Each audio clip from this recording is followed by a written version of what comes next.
Good day and happiness life mga ka-life change. So for today's video, Happy Father's Day sa ating lahat. So ito yung Father's Day's morning na kung saan tayo ay maglalakad muna tayo sa park kasi galaw-galaw movement is very important. Lalo na pagka nakakaramdam tayo na tumatanda na. Uy! Tumatanda na ba talaga? Well, from this video, yan makikita nyo nasa park tayo. So, let's go only for refreshing some fresh air, di ba? Para naman tayo mahanginan ang ating pag-iisip na makaisip tayo ng mas magagandang content. Kumbaga, kailangan natin lumabas para makagawa ng content. So, eto, naglalakad-lakad.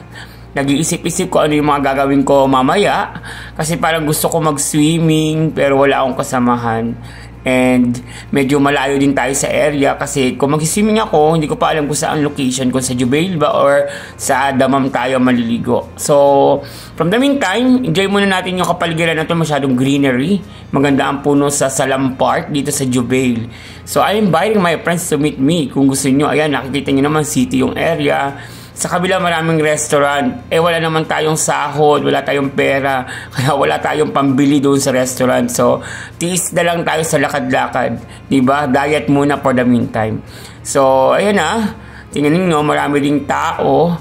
Actually, madaling araw na yan Around 1:30 AM. So, uwi na rin ako a few minutes para matutulog na ako. Then, bangon na lang ulit tayo mamaya para sa ating activity for the morning. So, magluluto na tayo kasi maghapon akong tulog, guys. Yes, naglinis-linis lang ng bahay konti. Tapos, ayan na. So, pagkagising ko, gusto ko sana bumili ng fish. Kaya napakamahal. Pumunta ako sa Lulu, saka sa bilihan ng isda, sarado pa. So, bukas pa doon ng umaga magbubukas yung 5 o'clock in the morning and 6 AM. Kasi gusto ko ng masabaw na isda, piritong isda, hipon, or any kind sa pwedeng ihalo sa vegetable, diba?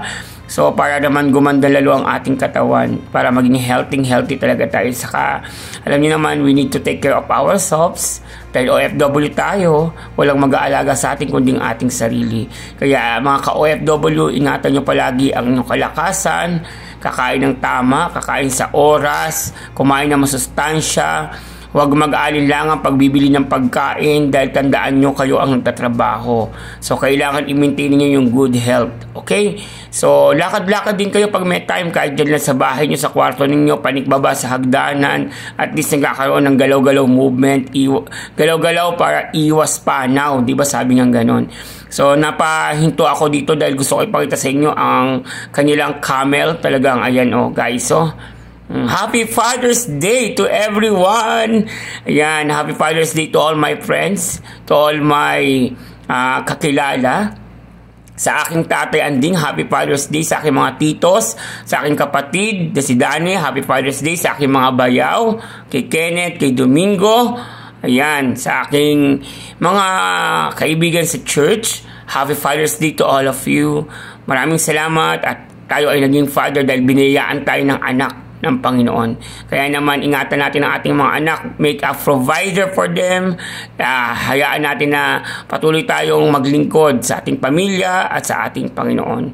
So, just little bit walk lang to. Yan. So, Happy Father's Day gala siguro ang aking ilalagay dito. Okay?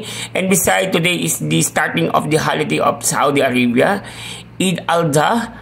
Happy and Eid Mubarak to all of Saudi friends. Okay? Don't forget to click subscribe. Thank you and happiness life, mga ka-life change.